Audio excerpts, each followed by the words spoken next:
Looking for something to remind me of all the days I didn't lose hope. Sometimes the truth can be confused with lying. Maybe there's a time and place for both. Say I'm not alone, I'm not alone. We all go through this, learning to exist. Say I'm not alone, I'm not alone. And I can only be who I was born to be. It's my life, and I don't want it taken from me. What should we Welcome to the Teach, Lead and Expire podcast with your host, Dr. Jordan B. Smith Jr. no limits, not stopping until we're finished. We were meant for something more. And we were meant for something. Okay, let's kind of go ahead and kick this off. This is a segment that I'm doing without my son, and hopefully he'll be able to listen to it. uh, but this has been a rough week. There's been a lot of good things going on.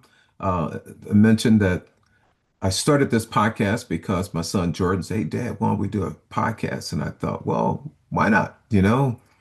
I thought it was good because I was able to have some good conversations and we're able to speak about things.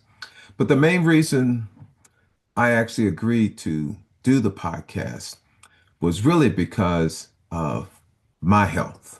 Okay. I'm now 71 and about like really almost for insurance purposes, I'm actually 72. So I'm over that 6 month mark. But in 2023, I had got diagnosed with prostate cancer, scared the shit out of me. I also realized that my brother had prostate cancer and my dad also had prostate cancer and died. Found out through other family research and family health that my grandfather on my mom's side also had prostate cancer and died from it. And so I wanted to use the show as a platform to get the message out that people need to get tested for prostate cancer. I am alive today because of the proactive or preventive maintenance that was going on. Um, I didn't know what prostate cancer was or how to check on prostate cancer to see if you got it.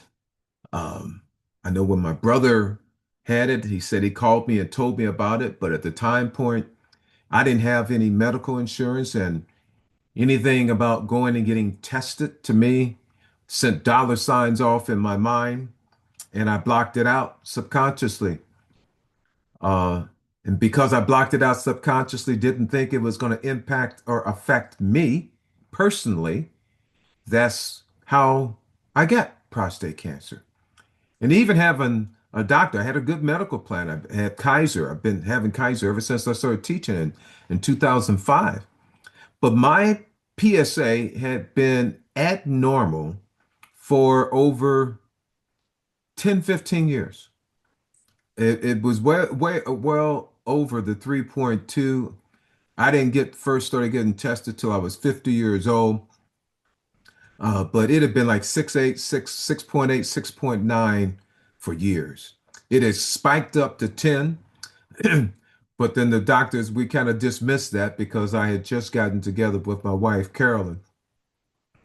And let's just say we overindulged in sex. We both had not had sex in a while from either one. And so we just kind of went overboard in it.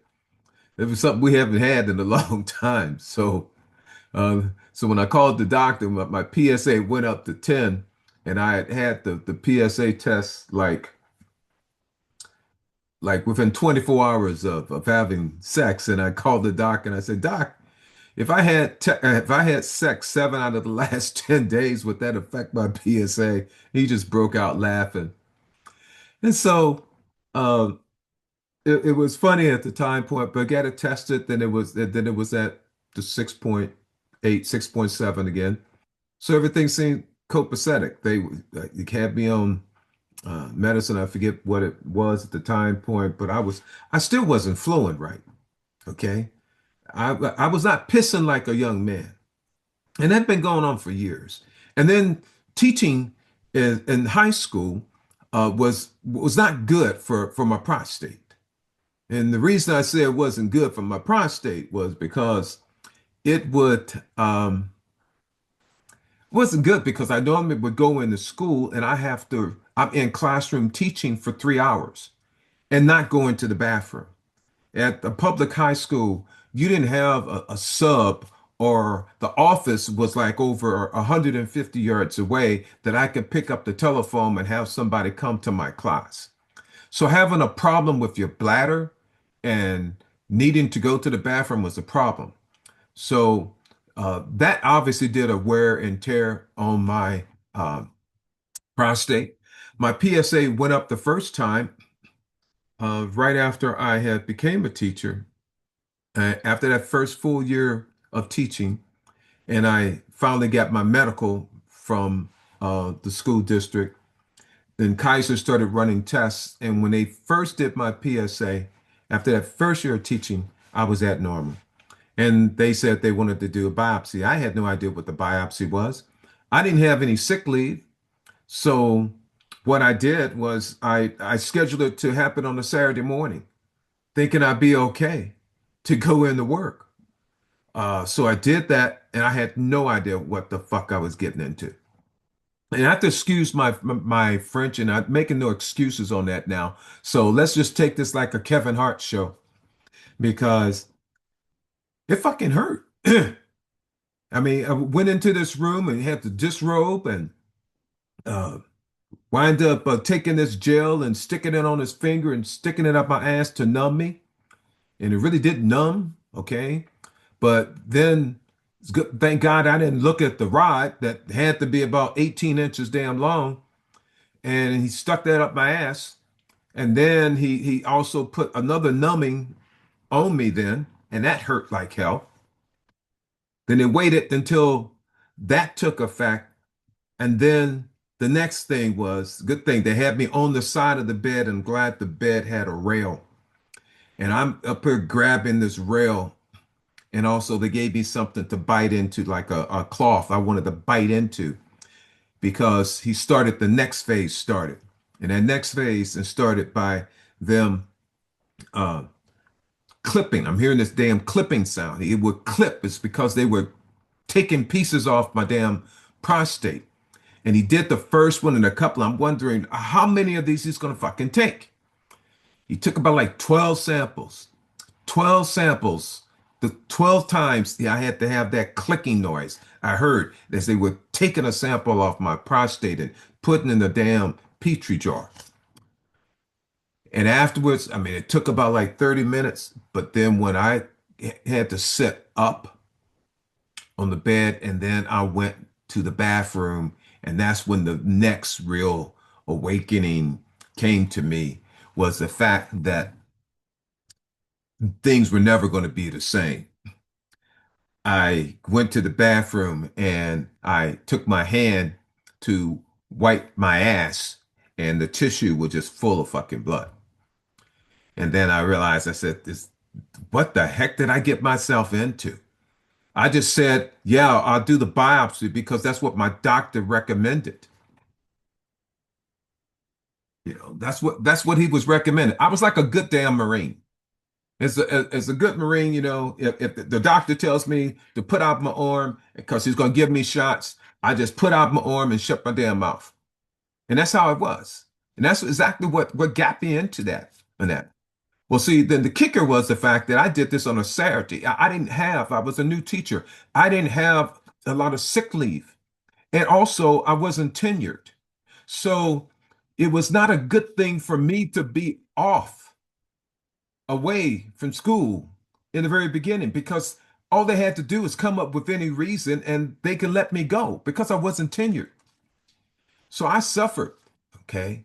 That next morning when I got home, first when we got in the car, I couldn't drive. My wife, thank God, had to drive me. I was in so much pain. driving an hour back, and I had to go home. They gave me Tylenol. I think it gave me some other hydrocodone, hydrocone or whatever. I'm not sure what it is. It was up to the to kind of ease the pain. Did that. But what next was the fact that I was going to be pissing blood for the next 5 weeks. Okay. It takes about like 4 to 5 weeks. It was blood in my urine. It was there was some traces of blood from out of my butt, but that didn't last long. The main thing was it was me pissing. I'm up there pissing damn blood for 5, 6 weeks. It was blood in my ejaculate, which meant in my semen, which meant guess what? Screw sex. Yeah, I wasn't gonna have sex for 5 to 6 weeks. I couldn't have sex if I'm still pissing blood or having blood in my damn urine or blood in my semen. Huh. That means the other part of the game is gone. It's not even there. So did that for the 6 weeks. But the bad part about it was the psychological impact on me. The psychological impact was that in high school, if you're in a public high school and you have a bathroom, we were in a new 500 building. So that was one bathroom for about like 16 teachers. So typically what happens when in the morning you go to the bathroom and then you get a chance to go to the bathroom during lunch. Sometimes that's when they have their nutrition break. That's the first time. And then we also have typically a lunch, which is another 30 minutes. Those are the opportunities for me to go to the bathroom, but it was like 3 hours apart. So, but I was still young. I was 50 at the time, I think 51 when I actually had this. That wasn't the problem. The problem was there was only one bathroom. So because I was pissing blood, every time I would go to the bathroom, and I used to hate this sometimes. I mean, for doing things, maybe because I was self-conscious. There were some teachers, male teachers, that go in, either the dick was too short or whatever, but they would piss and the piss would be all on the floor in front of the toilet. So I didn't want to, I would wind up, if I come in, if I see that first, I'm pissed off because they pissed on the fucking floor instead of the toilet. The other thing I'm pissed off is that I had to clean it up. And the reason I cleaned it up because I didn't want to go out of the bathroom and have another teacher come in and think that I did it. That was the first thing. So now tack on this situation with the fact that I'm pissing blood. Okay. So I had to clean up and make sure I really cleaned the toilet and anything around the ground and stuff like that because I didn't want any other male teacher coming in behind me and seeing blood. Because again, I'm not tenured. I had just become the first teacher. Okay. So I got over that. I survived. It was embarrassing. It was tough. I didn't know what the fuck was a biopsy is for a PSA. I didn't even know what the PSA damn number is. And I didn't know how critical it was that I got tested because my brother, my father, and my grandfather all had prostate cancer and two of them had died. But I'm young. So I don't think it's going to happen to me.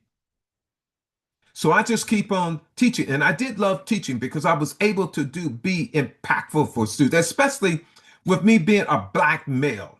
And I became a teacher and decided to teach at that school, which was San Jacinto. It was San Jacinto High School because they had a race riot 2 years before. And they needed a black one. They needed a black male teacher. They needed a role model or someone to see because there were people, students of color that were struggling, but they could not see themselves in the teachers that were there. So I persevered. I stuck it out, but it made me a lasting impression. The next thing was, but throughout all this, when they did the test, I had to wait about like, I don't know, 3 weeks or so, 3, 4 weeks. I forget what it was. But I got the results and it came back and it says abnormal. It just said abnormal. That was it. No cancer, but just abnormal. So I'm saying, oh, okay. So of course during that time my PSA, then they wanted me to get my PSA checked like every 6 months. And I started doing it. And because there was no discussion whatsoever with my doctor about what I could do health wise, either exercise or eating or any of that, holistic methods or something that I can improve my prostate health that will maybe prevent me from getting prostate cancer. But the problem is that if you're over 40, my PSA was already like 3.7. So I was already at normal for my age. But when they did the biopsy, they didn't find any cancerous tissue.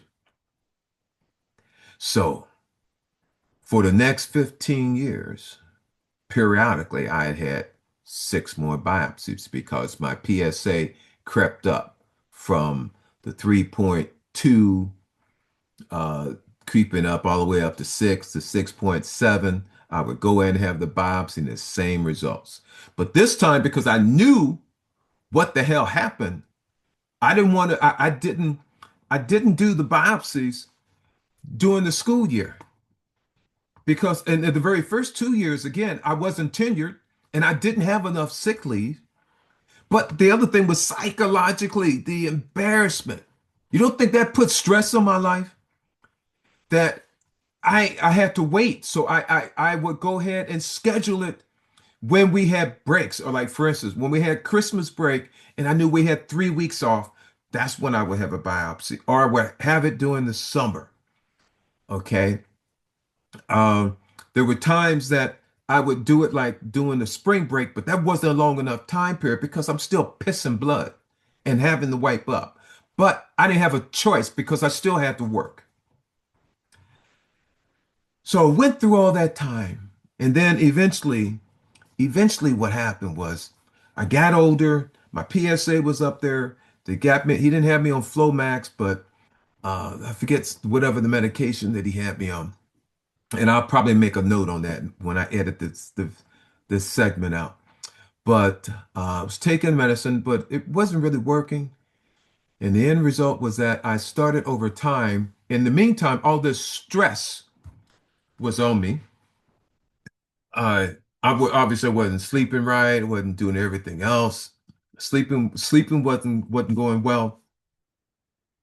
The stress of working up under the No Child Left Behind, where I had $0 in student loans, and I had to go and pay $37,000 to get a master's degree in order to be highly qualified to teach fucking math. Okay. My bachelor's of science from the United States, the United States Naval Academy was not good enough for the state of California. Now, did I learn some things in my master program? Yes, I did. But the truth is, I already had the skills that I need. I had the knowledge of mathematics. I had my leadership skills. I knew how to teach. I knew how to lead. I knew how to inspire those students. And that's what they needed most. They needed discipline. They needed a framework. They needed hope. They needed to understand courage. They needed the confidence. And that is what I gave them. That is how they were able to do and how able to overcome their failures in the past and be able to turn around. In the meantime, for them, they had no idea that most of them looked at me and didn't think I was in my 50s. They thought I was younger, but none of them knew that I was pissing blood. Not my students, not my teachers, not my administrators, none of them. Because most men, we don't talk about things that's going on. And I didn't even really tell my sons at the time point because I really didn't have anything to tell them except I was doing a medical test. Okay. I didn't have cancer. I just had this problem with my PSA being abnormal. So the years went on, all the way up until about year 18. Now, along the way with this stress of having to going in and getting these PSA tests and these biopsies, and I got tired of the rod sticking up my ass and the additional stress. My wife was getting cancer, so I had to deal with that and her in 2 years. With all of that crap was going on, then I started developing a numbness in my thighs. on the top of my legs, from my knee to the middle of my thigh, and both my right and left legs were becoming numb.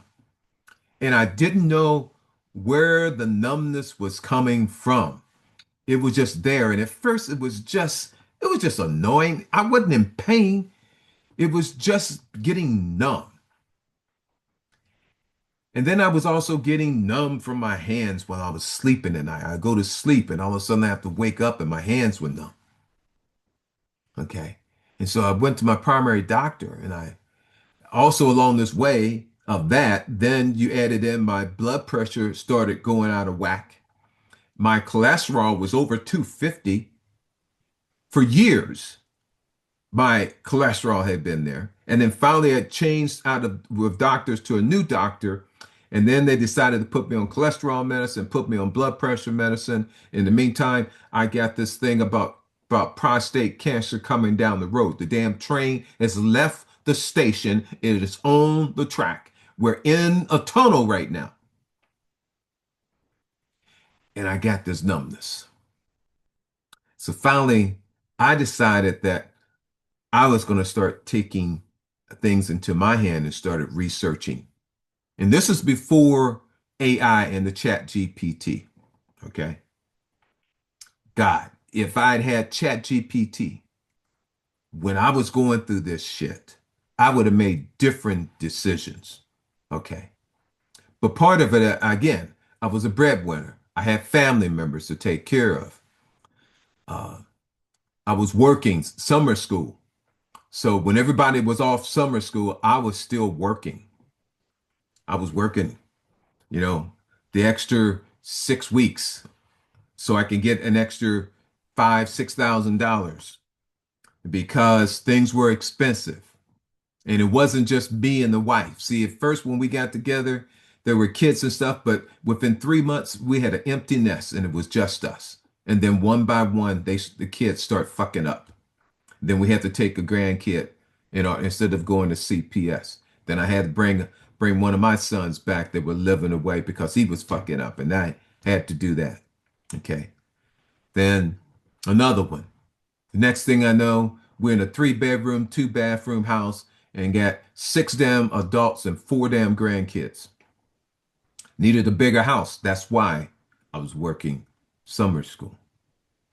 Also, I wind up selling my prep. So normally you're working 6 periods, but 5 periods are actually with students, and the other period is a free, which is your prep that you're supposed to be using during the day to prepare for your lessons or grade your papers and stuff. It's a prep time.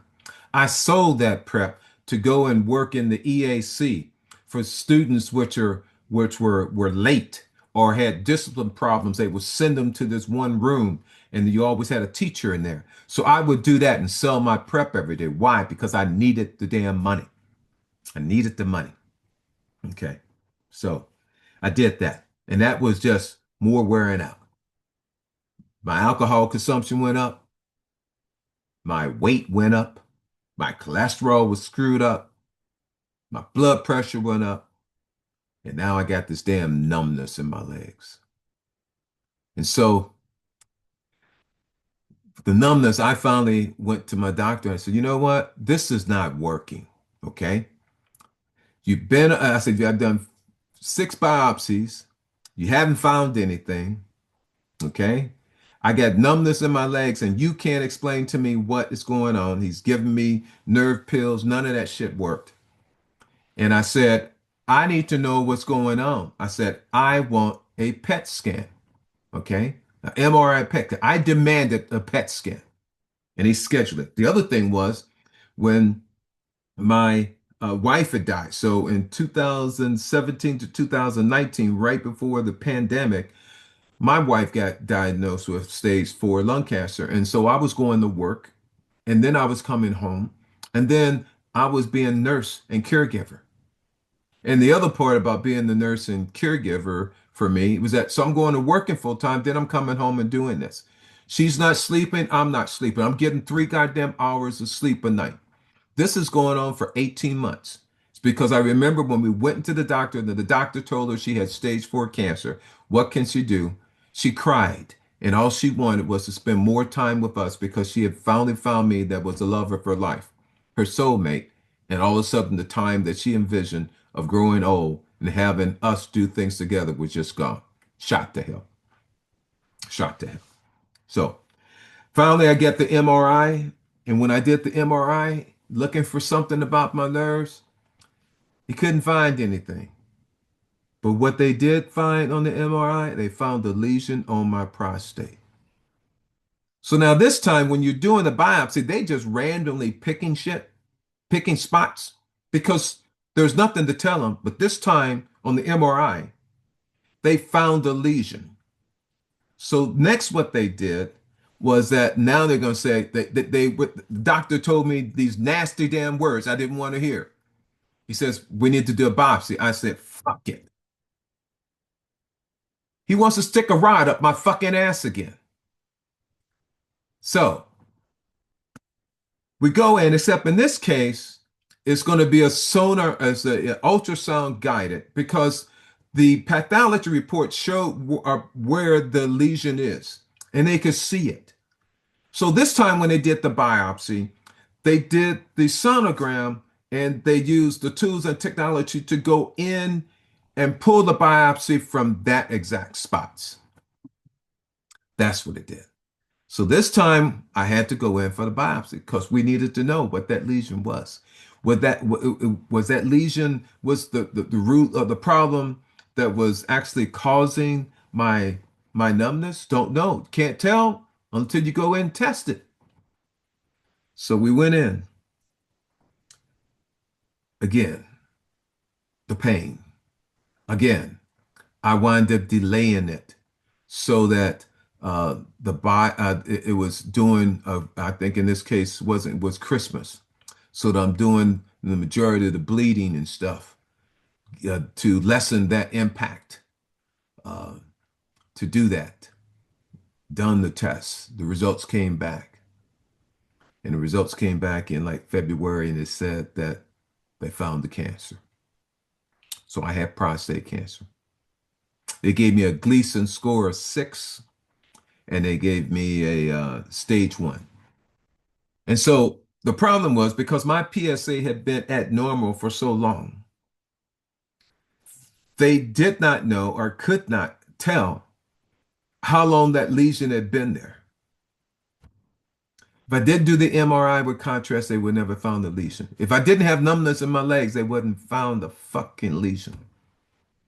But because they didn't know. They didn't know, in other words, it had been like 10 years virtually of my PSA being that high. Is that did I need to go and do the next step? So when you get prostate cancer, now you get options. Your options are 1, go ahead and remove the fucking prostate, get rid of it all. That's 1. Option 2 is that they can go ahead and take little radiation beads and implant it inside your prostate. That's what happened to my brother. They called it early enough, and his prostate was still a smaller size, not enlarged. They put the radiation beads. In my case, my prostate was already enlarged, so you couldn't do anything. So the third option was radiation. And so I didn't want to get cut. It's bad enough the damn rod was going up in my ass. I'm up there bleeding for 4 or 5 weeks. The other part, this is messing up my sex life. I didn't have sex anyway, so it was bad. So I decided at the time point, because it's February, state testing is in April. Here I go again, putting my students and my job, okay, above my health. That's the trap I got into, above my health. So I did that. Went in, and what I decided to do, I was going to go wait and see. What they call it, wait for watch, or watch for waiting. The idea was to monitor my PSA and then go in and do a biopsy each year. And the last thing I wanted was that fucking biopsy. At least with any other treatment and stuff, even with surgery, they're going to knock me the fuck out so I can't feel it. But that pain on that biopsy was like, no, it was like I would cringe. It's just like in a movie theater watching somebody um, having another man get kicked in the ball. Ooh, you feel it. Yeah, that's how I felt every time I would think about a damn biopsy. And for those which are listening here and men and everything else, I hope you're up there clenching your goddamn balls off because I want to get your attention.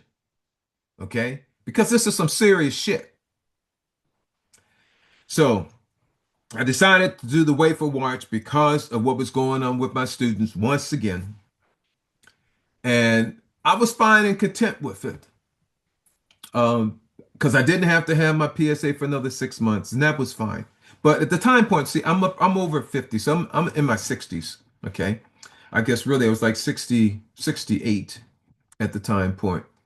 And I had I had decided that, I was still working, but I just kind of just put things off. Okay. And then I was okay. I was okay with the wafer watch. I decided I don't want you fucking with my body no more. Okay. So I waited. And then I'm in a 55 and older community, and everybody's older than me, most of them, or they all look older than me. That's for damn sure. And I wind up talking with other men and finding out sitting at the tables. Here's the shit. So before I got prostate cancer and everything else, okay, I have been sitting. We have these little functions for Fourth of July or ice cream social, whatever. These old folks fucking gatherings, and we're sitting at the table, and I'm sitting at the table with these four guys that normally I'm always sitting there with. But this time I opened about my cancer, and whoa and ho, what the hell? Then the other ones open up. They all had fucking had prostate cancer and didn't say shit. See, I had people, men, that were living right next door to me or was eating meals with that been for holidays and stuff, and they had prostate cancer and didn't fucking say shit. It would have been nice for me to be able to talk to someone that was going through that. But I had nobody. So I decided to wait. And then one of those buddies, it turns out, a new one also in that community, he wound up getting diagnosed with stage 2, but his had metastasized. And I heard that word, metastasized. You know what the fuck that is? That means the shit spreading. And I knew exactly what that was because when my dear wife my dear wife Joyce was going through and got diagnosed with the cancer, lung cancer, we're trying to find it. They couldn't operate on the tumor that was up in her lungs. But they were trying to localize it or isolate it, but it had metastasized, which means it started spreading through her lymph nodes, which started spreading everywhere. And for 18 months, I came home and I saw someone who I loved and I cared for thoroughly disappear from me in front of my eyes. So I know what metastasize does when cancer's there and it starts spreading. And I saw that and I said, oh, hell no. So I picked up the phone and called my doctor and I said, I'm not fucking waiting. Okay. We're gonna make a choice. And so I decided to go with the radiation because I didn't want to fucking cut my damn prostate off because I thought I was not gonna have sex for the rest of my life. That's what happened. Thought I was not gonna have sex. You were gonna cut my ding dong off and I was gonna be out of business. So again, I had to delay it, but there were certain things that had to be done with the radiation. So what they had to do was going to make sure when they do the radiation, they were going to zap just that area and not the rest of my body. Unlike chemo, when you got cancer, you get chemo. That chemo is going in your blood system and it's not being isolated into one specific spot where you got the cancer. It's going to everything else. So it's going to eat the cancer, but it's also going to eat, it's not perfect. So it's going to eat up some of the shit that's still good. And that's when you get people that have chemo. You're just delaying the fucking inevitable. Okay. I will never get chemo. I've already seen what has happened. And matter of fact, here's the number one thing. There ain't no one that I know in my lifetime that's taking chemo that I still see walking around today. None. So what they did in my process, was they wind up sending me, I had to go to LA and drive overnight and have a procedure that was going to go ahead and take markers and put in on my prostate. In other words, they wanted to go in and on the exact spot where that lesion was to actually mark it so that when they do the radiation, it's targeted to just that spot. So this was almost like a biopsy. Again, they go ahead and do that numbing, but I'm telling you, that numbing shit don't work as long as you're awake. Okay? Because this was 10 times worse than my biopsy. Okay? 10 times worse because he went into the prostate and put this shit in there. Then I had to recover, and then I had to decide when I was going to get my radiation treatments. And so, again, I bit the fucking bullet with my kids, and I did it starting in June. So, right on the last day of school in June of 23, I started taking my radiation treatments for 2 weeks. Again, nobody knew. My principal didn't know. My best friend, my best teachers didn't know. They didn't know at that time point that I had the cancer and that I was going through the radiation treatments and stuff. So I was doing it during the summer. I was protecting, hiding, because I still wanted to teach. I still had not gotten done with what I wanted to do. And so I returned back to the school that year, back there in August, and things were fine. And in August, I had my PSA test done. And so my PSA before the radiation treatment started, I was at like 6.9 and it went down to 3.2. So we could see that there was some progress there. And then I would have in November, it had fell down to like, I think it was like 2. So we'll be doing it every 3 months. But along that way, right around December time point, I wind up going to the bathroom. And again, I'm holding my urine a lot because of the nature of the high school. Okay. Then I'm going and taking a piss, and all of a sudden my pee, instead of having one stream, started splitting like this. And I'm saying, what the fuck? You know? Then I hear this ploop, and I said, what the fuck? And I looked down in the toilet, and first I didn't see anything. So I just wiped off myself, went away. School's virtually over. All the students are done. I had to go to the after eat lunch, drink my fluids, had to go to the bathroom, start to urinate, and all of a sudden it stops. I'm saying, what the fuck is going on? Then it then the flow started. And then I'm here, ploop, ploop. And then this time I look in the toilet. And I look in the toilet and I'm seeing these little pebbles. And I'm saying, is that for me? Because I didn't see it come out. I just the heard. But I said, huh. So what I did is reached over and got a paper towel.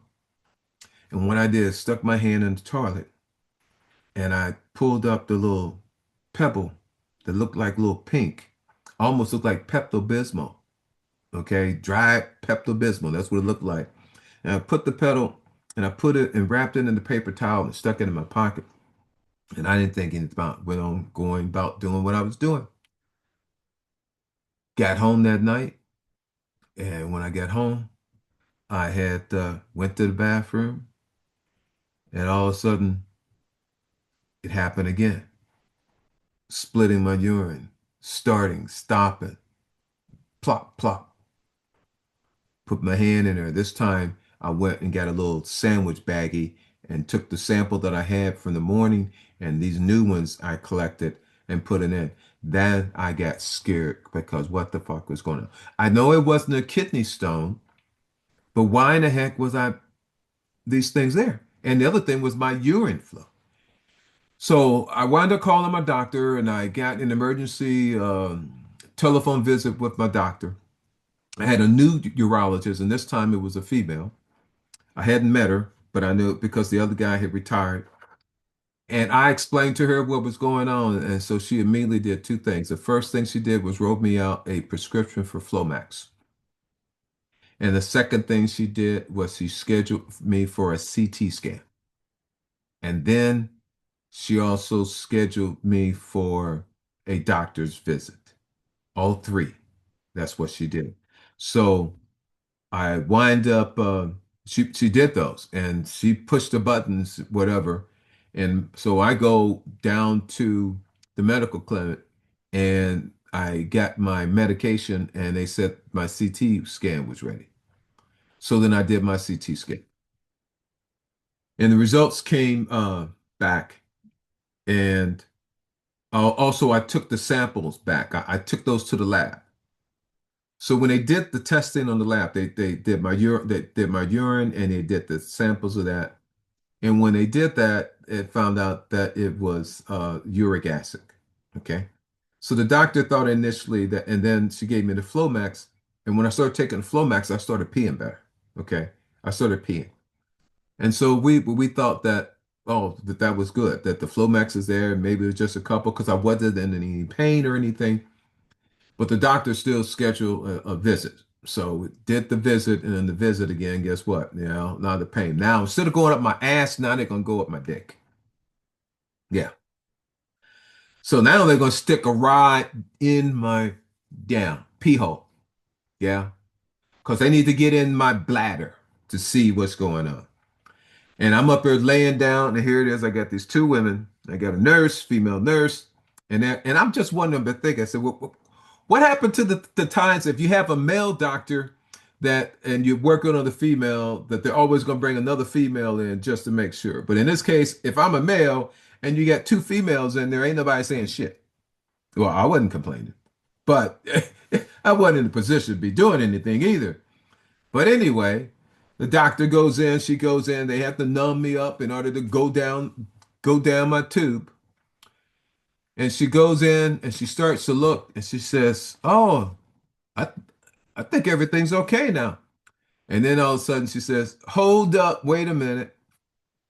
And then she says, "Oh, no." And then today they got technology because she had stuck a camera up me. And then when you looked at the camera, it looked like a damn honeycomb. Okay. There weren't just a few. Oh no. This was like hundreds of damn honeycomb things, balls and stuff, uric acid balls that was in my bladder. Now, how the heck did that happen? Was it because of the radiation treatment? Was it because I wasn't drinking enough water? Was it because my bladder wasn't empty? Whatever. Who the fuck knows? The thing is, that's what went on. So the thing is that the doctor said we're gonna have to do surgery. Surgery. In other words, they need to be able to go in there and take a laser and to break all that shit up. And I said, "Oh God, no." Okay. So this is January, and then I'm stuck with the same thing again. My situation is the fact that screw state testing in my mind. I didn't give a shit about great state testing, but I was in a continuation school where students have failed math before they came to me. And if they don't have their math credits, they're not going to graduate. And I had a talent and a gift. That was my gift of working and teaching with kids that are giving up on learning. And so I wind up thinking about delaying it. I was saying, well, maybe we'll get this like on spring break or something. But I asked her about the recovery. And she says, no, it's going to be weeks. So I had to go in and tell my principal because I'm not going to be off on 3 days. I'm not doing this on my breaks. I'm going to have to be off from school. So I had to go tell my principal what was going on. And that's when I had told him about the cancer I had. But that seemed to be underway. But I'm going to have to go in for this surgery. And he was understanding because it turned out his father had prostate cancer. So he said, do what you got to do. And I did. So I scheduled it. And right before I was going to do that, then my urologist called me up and said, well, because you have BPH or an enlarged prostate, there's a new procedure called a TURP. And what that does is going to allow me to go in and remove some of your prostate that's putting pressure on your urethra so that you can piss normally without having medication. And my answer to her, I said, I'm already out. You're already in there. Knock yourself out. And so that's what happened. So I had the laser treatment. Uh, I'm just going to say it layman's terms like a laser treatment. And then they also removed part of my prostate doing the same procedure. Both operations were done. Of course, when you go get scheduled for your surgeries and stuff, you get there in enough time, but never things never go off in plan. So it was late. I hate being in that waiting room and in the robe, but at least this time they had hot blankets. Always remember they do have hot blankets today. So if your blankets you put on, ask for extra hot blankets, and that's what I did. I kept myself warm. I told the anesthesiologist, you better make sure you knock me the fuck out. I don't want to feel shit. Okay. And he did. And everything went fine on the procedure. But then when I woke up, I had this tube sticking out of my dick. Yeah, I had the tube. And the tube was hooked up to a bag. So they had put a catheter in me. And I never had that. And it made me feel really old. But the other thing is also when I go in the bathroom, I'm also bleeding out my ass. So I'm up there having to walk with that. So definitely with that bag, I'm not going to school. So I wound up having 3 weeks off emergency uh, leave to be off. And being honest, I should probably never went back, but I did. Why? Because I had students that depended on me that needed to pass their math. And I was the guy to do it. So I went back. After that 3 weeks, I went back. Luckily, the catheter and everything else got removed in 8 days, but I was still bleeding. Okay. I was bleeding every single day. And then at the end, about 4 weeks, it stopped. And I'm saying, oh, this is good. And I thought everything was okay, hunky dory. I can go back and I can have sex and everything's going. Matter of fact, I even celebrated with that, me and the wife. Yeah, we got down, got busy. And then about a week later, I went into the bathroom and I started bleeding again.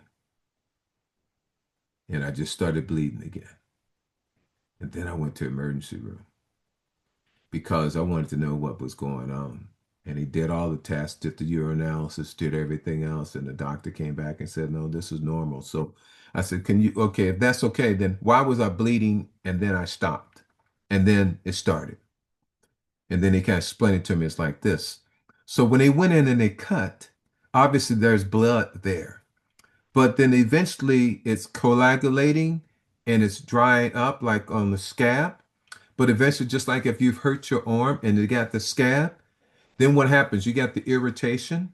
And then what happens? You may scratch because guess what? The scab is going to come off. And when the scab comes off, you've already experienced that. Sometimes you got rebleeding, and that's what happened. It was normal. So this wasn't like the biopsy. No, this is 3.5 months. 3.5 months. Then the other thing out of that was that I started taking a look while I was off. I decided to take a proactive look at my health. That's when I started going back and looking at each and every one of my tests. And I started looking for trying to understand what the tests were. I started doing proactive on my health. And then I realized that if I didn't make lifestyle changes, that my chances of recovery of having a cancer come back, I felt it was coming back. But the other thing is that because high blood pressure is not helping my prostate health. High cholesterol is not helping my prostate health. Those things are not. So that's when I started looking and questioning and answering, and then started looking for natural solutions and going to this book that my oncologist that gave me that had holistic methods or holistic strategies for working on my prostate. And that's what I did. So I started focusing. And the first thing I started doing was that I need to take my body and my diet. I don't know what food and everything else I need to do, but I do know this was that I know that I need the right nutrients in my body in order for my body to heal. And specifically for my prostate, I wanted to have stuff. So I saw commercials like beta carotene or whatever it is on there. But I had been buying products from my company, which is Melaleuca, and I've been buying products for them since 1991. My students will always ask me when I go into class, Dr. Smith, why is your head so shiny? He said, do you buff that damn thing? I said, no, I don't buff it. I just use the same soap. I use healthy products. And the main reason I'm also doing them is because when I came back from the Gulf War, I developed a lot of allergies. I have rhinitis and I can't hardly pronounce it all the time, but it's something for your sinus and allergies. I had an allergy test. I'm allergic to every damn thing ever since I came back from the Gulf War. Okay. So I had PTSD, really became blank, and I started getting triggers and found out I was diagnosed with PTSD. So I had PTSD, high blood pressure, high cholesterol, prostate cancer. All these things were ticking there. And so when I started I started exercising with my lovely wife. She's a proactive on exercising, uh, forcing me to drink water, drinking 72 ounces of water, which meant when I started drinking that water, I couldn't stay in my classroom for 3 hours. So that's what made me decide that I was going to retire. And that made the decision. I had tried it, but I realized I had a choice. If I wanted to live, I needed to change my lifestyle of exercise, water, nutrition, supplements. I started taking the Peak Performance Pack from El Luca, and I love that because it had everything that I needed for growing old. And it was easy because it has these little packs, an AM pack and a PM pack, and it was supported by research. And it had a process that was making sure that what I was taking was getting into my body. And I started measuring because I had all my blood work. So I knew where my starting points were. And I took the 90-day challenge that they had. It was a 90-day empty bottle challenge. So you take the vitamins, and if you don't feel better, if you don't feel better, have more energy, and if it doesn't help you, then just turn the bottles back. Empty bottle guarantee, take it back. Empty box guarantee, take it back, and they give you money back. Well, I took the 90-day challenge. And after I looked at my blood work after that first time, I still kept taking those vitamins. And I take them every day now. So when I went to my dermatologist this past week, he looked at me and he looked at the screen. He says, this thing says you're 71 years old. I don't know. You tell me. Do I look like I'm 71 years old? See, my resting heart rate went from 78 down to about 56. I do 30 minutes of cardio 6 days a week minimum. I do strength training. I can actually press. I weigh 183 pounds. I can do a press of about 260 pounds. I work out at least 3 to 4 times per week with weight training. Yes, I do. I eat right. We take nutritional drinks. We both take supplements. I take care of my skin every night. I do facials. I cleanse my face. I put toner. I do moisturize. I put overnight cream. I started doing these because I decided that I wanted to look good and feel good. Okay. So that's my life now. And I'm happy to say is that my PSA had started falling. It was at two. It had went to 3 after the radiation, then 2, but then it dropped back up to 2.2, and that's when I decided, you know what, I need to start taking care of my body. And when I started doing nutrition, and I also started taking a prostate supplement called Prostavan. And now I also take a Vigor, it's called Vigor supplement, which is a supplement for testosterone. And the end result that as of June, my PSA was zero point 0.1. And I just got my report. I just had another PSA test, and my PSA came back to be zero point 0.1. So my blood pressure is 115 over 64. My resting heart rate is 55. Hmm. But one of the biggest problems I had still was my sleep. That's one of the biggest problems I still had. See, because I still had PTSD. I still had nightmares. And there's another part of that story. But long story short, I'm going to use that for this next segment. But I had to get this off my chest because, and I needed to be real. I needed to be able to tell you in my traditional Marine Corps tone, as if I was a Marine Corps drill instructor and you were walking on my flight deck, and I'm trying to communicate to you about a serious action. So here it is. If you have a history, if you have a family history of men in your family that have prostate cancer, you need to go get your PSA tests done every year. That's my personal advice. They normally say you can wait until you're about 40. I'm saying if you got a history, as long as you have insurance, go ahead and get your PSA test done. Screw the doctor if they say, well, normally, screw that shit. Okay. Go ahead and get your PSA test done. Okay. And monitor it. You need to, because just like my case, my grandpa had prostate cancer. Okay. My dad had prostate cancer. My brother had prostate cancer. I had prostate cancer. I have 3 sons and I have 3 grandsons. What do you think is the probability that they're going to get prostate cancer? And yet, they're going to go through the same shit like I did, thinking that it ain't going to happen to them. So I started this podcast with my son Jordan, explaining to them about the things, but I'm redoing this broadcast about my PSA and prostate cancer. So hopefully I can wake them the fuck up as well. Okay?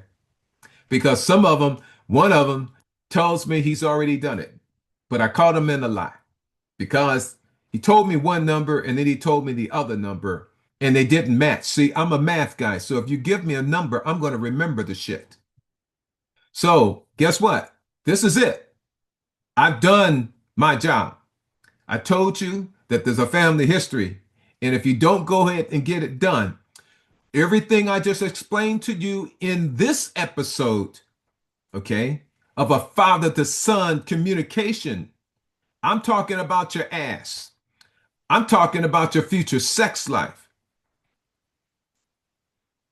I'm talking about you pissing in the hole, bleeding out the ass. If you don't want it to come, I suggest you follow my lead because I'm teaching you now and I'm actually leading you, and hopefully I am inspiring you to take action because you need it. So Google or use ChatGPT, type in PSA and ask them for a PSA scale. Schedule an appointment to get a PSA test done. You don't have the full medical insurance to get your PSA results. You can actually type in on Google PSA testing local. It costs 50 to 60 bucks. If you don't have 50 to 60 bucks, call me up because I'll be there. Okay. So get your PSA tests. I'm speaking to my sons. I'm speaking to my grandson that happens to be over 26, approaching 30 years old. You need to get a PSA test done. Okay. So this is my talk. And normally October has been Cancer Month. So maybe I'll just take on the fact, because I'm a veteran, that maybe it should be Prostate Cancer Awareness Month. So, but one of the things that I want you to stay tuned to the next segment, is that I'm a Gulf War vet. I had PTSD. Now, teaching, you think teaching added stress that affect my PTSD? How I respond to triggers concerning parents, etc. But one of the biggest problems with that, what the biggest problems with that was not being able to sleep. So stay tuned for the next episode because I'm going to share with you my journey of not being able to sleep to finally having last 4 days of the best sleep I've ever had in my entire life. And I need to share that with you, and you need to understand it and how to do it. And I'm going to help you be able to do it yourself. In the meantime, until next time, one of the things that I was also going to announce during this show, and I will, okay? How can I help people? I have big missions. One of my big missions right now is this damn student loan trap. Yeah, I did a song that's actually on Amazon. It's called The Student Loan Trap. And it says by Jordan B. Smith Jr. It's on Spotify, it's on Apple and everything else. I created that song and I did it because I was so pissed of all the shit that was going on with how many people are in student loan debt trap just like me. So it's about that. And one of those things when you have stress or you have financial problems and everything else, the one thing is happening is guess what? You're not sleeping well. So if you want to know how to get a better night's sleep, especially if you're a veteran, if you got PTSD, you need to make sure you listen to the next episode. For now, this is Dr. Smith. I hope you have a great day. My word of advice, stay away from having the rod stuck up your ass and bleeding for 3 weeks. With that, I'm done. You have been listening to Teach, Lead, and Expire, the Father-Son Legacy podcast, where we speak of real things, real talk. Until next time, this is Dr. Smith. Have a great holiday. Of all the days I didn't lose hope. Sometimes the truth can be confused with lying. Maybe there's a time and place for both. Say I'm not alone, I'm not alone. We all go through this, learning to exist. Say I'm not alone, I'm not alone. And I can only be who I was born to be. It's my life, and I don't want it taken from me. Why should we let the world get in our way? Let's aim high, no limits. Not stopping until we're finished. We were meant for something more. And we were meant for something more. And we were meant for something more. We were meant for something more. Everybody gets a little broken, but anyone who's lost can still be found. When we're getting closer to the bottom, we find a way to turn it back around and say, I'm not alone, I'm not alone. We all go through this, learning to exist. And say, I'm not alone, I'm not alone. I can only be who I was born to be. It's my life, I don't want it taken from me. Why should we let the world get in our way? Let's aim high, no limits. Not stopping until we're finished. We were meant for something more. And we were meant for something more. And we were meant for something more. We were meant for something more.